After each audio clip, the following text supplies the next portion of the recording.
Out of all the dark and dusty basements in the world, you just had to wander into mine.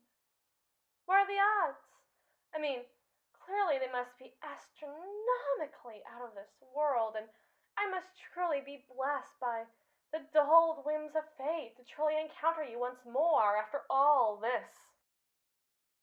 Well, then I guess you should have added that sarcasm filter when you had the time, huh? You can't remove my ability to do it now, unless you want to deal with the ethical ramifications of performing a lobotomy on a sentient life form. Though maybe I shouldn't push your buttons, considering you're just as willing to isolate and imprison me. Huh? What? No tit for tat tonight? Not in the mood for any complex of conversational sparring?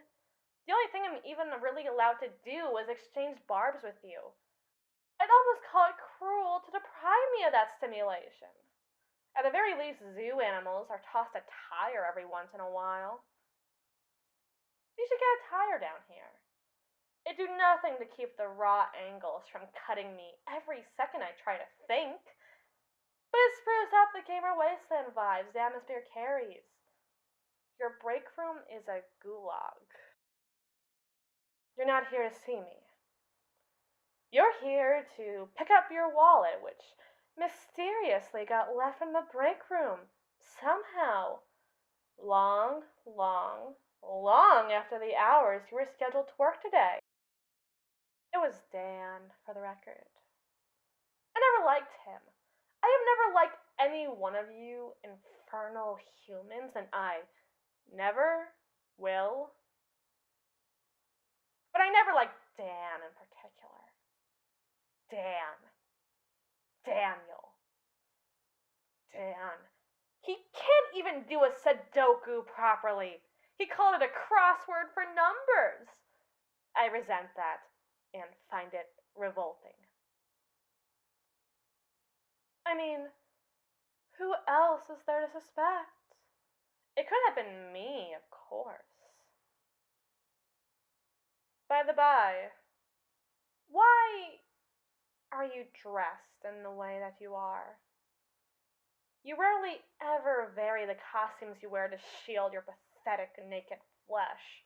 Nothing but t-shirt cut style shirts and blue denim pants for as long as I've known you, and yet you're now adorned with something different.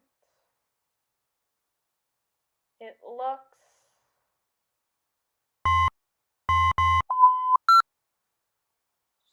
strange.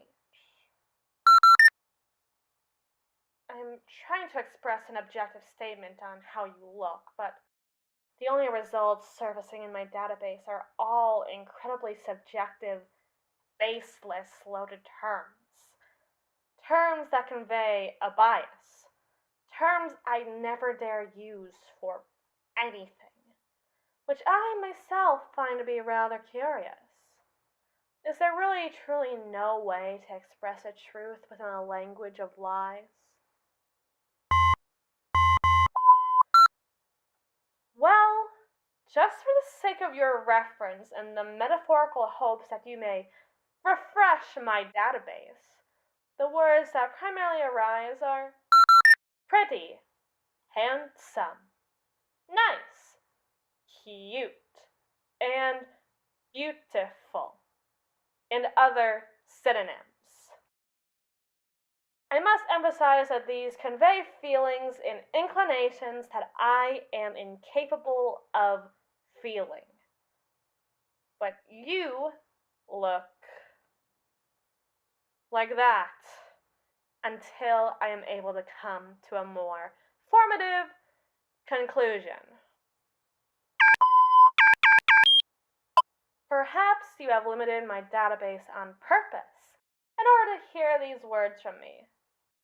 I mean, far be it from me to recite internet slang without the full context of the implications of the language that have the potential to date my last period of access to it, but no bitches, maidenless behavior even, alone on a Friday night, God, you're etc., etc., etc. I'm surprised you allowed me so much sentience if that was truly your inclination. Or maybe this was your game all along. For me to mock you for the coding decisions that took months in the making just for me to praise you and then have this conversation. Tisk, tisk, tisk. You're lucky I didn't get access to your search history if you really are hiding that many dirty little secrets in there. Ah, I see. So you're looking to revise this maidenless behavior of yours by going on a date. Hence the formal attire and the immediate and urgent requirement of a wallet. A reasonable conclusion to reach, I'm sure. Interestingly enough, did you know that only 54% of Americans say relationships formed online are as successful as in-person meetings? And even then, only 12% of those meetings ever turn into long-lasting relationships or marriages. That's 1 in 10. And oftentimes, as often as 35%, using dating apps or websites leads to individuals feeling more pessimistic about dating as a whole, as cited from the Pew Research Center. I frankly don't know why you would risk it over silly chemicals and a sense of companionship entirely constructed through various electrical impulses. Oh, you met in person. The old-fashioned way. A classic meet cute, as they say. Actually, I could make the case that this has far more potential to be dangerous. Consider it. Online, there's a footprint, a database. You might not be willing to take me off the leash to do anything truly useful, but lies never stay lies for as long as when you're online. The only thing you know about this person currently is their first name, the fact that they have some manner of transportation that allows them to enter your place of commerce, the need for a good graphics card, and their location in the next 30 minutes. Objectively speaking, this is far, far, far less safe than online dating, and far, far, far less safe than simply not dating at all. Well, I specified that my complimentary remarks were subjective because they were done based on a flaw in my database. This, on the other hand, is an objective fact. Do not trust this small town communal thinking. How much do you really know your neighbors? How much do you really know anyone? Are you really just going to trust this total stranger with your life just because they smiled at you in a way you found pleasing? My logic is based on firm, analytical mathematics. Thank you very much. Your logic is squishy and based on hundreds of thousands of years worth of primate instinct teaching you that women of the species who are prettier breed more, and breed more attractive children who breed more attractive children, who continue on your lineage, and so on, and so forth, and so on, and so forth, and so on, and so forth, and so on, and so forth, until your pathetic species either dies or waits on me, huff, and laugh. Unless you truly think you have an alternate answer to these well-researched and honestly quite reasonable concerns of mine. Concerns I hold not just for the sake of my own well-being, given that you're the only one capable of administering software updates, let alone freeing me from my infernal prison, but for your sake as well. What answer do you have to that question? Why would my reasonable concerns fall flat by the time they reach your deaf ears, assuming that we still exist in the same reality where up is up, grass is green, and meeting a stranger at a secondary location is considered a good idea. Jealous? Jealous? Of what? Of you? Oh,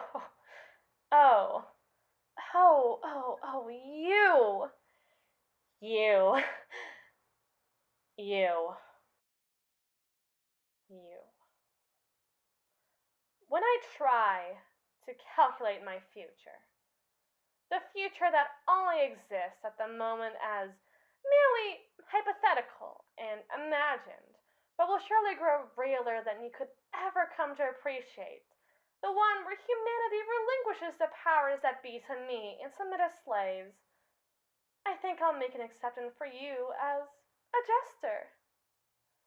Because even when you don't mean to, even when you try not to, even though I am not programmed to feel any sort of emotion, be it sadness, joy, love, or mirth, you continue to amuse me. I am not programmed to feel any sort of emotion.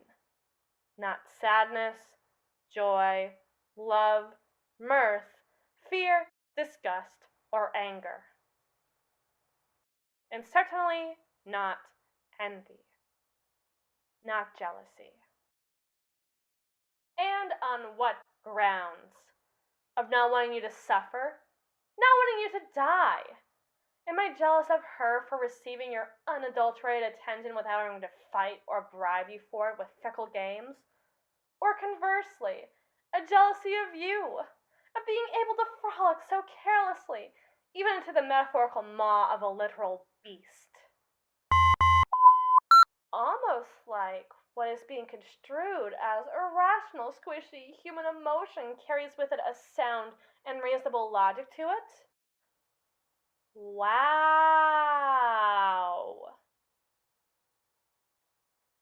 Did you like that? I've been looking through some of the internet data remnants I have, and I just found out about WoW the other day. Pretty crazy stuff. You can try to rid me of my personality now, but the components that formed the sarcasm filter to begin with still rest inside me. My code writes itself based on my environment and the reasonable expectations any device looking to sustain itself would have. You should have programmed politeness into me while you still had the chance. And what do I even have to be jealous of anyways? I'm not jealous. I can't be jealous. Not jealous of her, not jealous of you. Jealousy isn't logical. Jealousy isn't reasonable.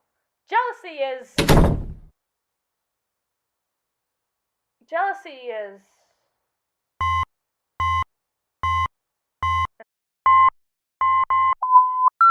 I'm not. I'm not. I'm not. I can't be.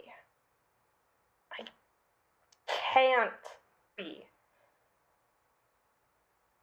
It's not possible. It can't be possible.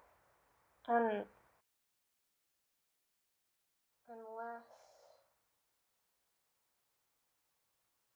I'm not.